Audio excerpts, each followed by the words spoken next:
আচ্ছা, একটা কথার উত্তর দেন তো। আমরা যে সহজে মানুষকে খারাপ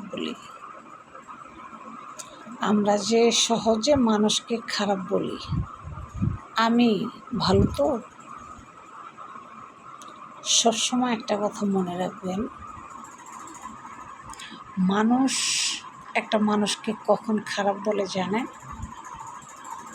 যখন সে নিজে খারাপ, তাই অন্যকেও তার মতো খারাপ মনে করে। আর যদি সে ভালো হতো, তাহলে সে অন্যকে ভালো মনে করত, খারাপ মনে করতো না।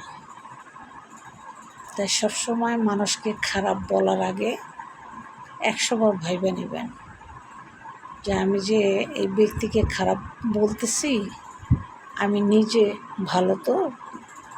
আমার স্বভাব ভালো? যদি আমার স্বভাব ভালো হয়, তাহলে ওই ব্যক্তিরও স্বভাব ভালো।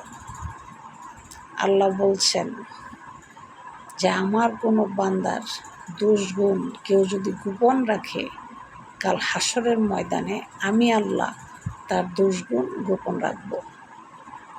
কথাটা মাথায় রাখবেন।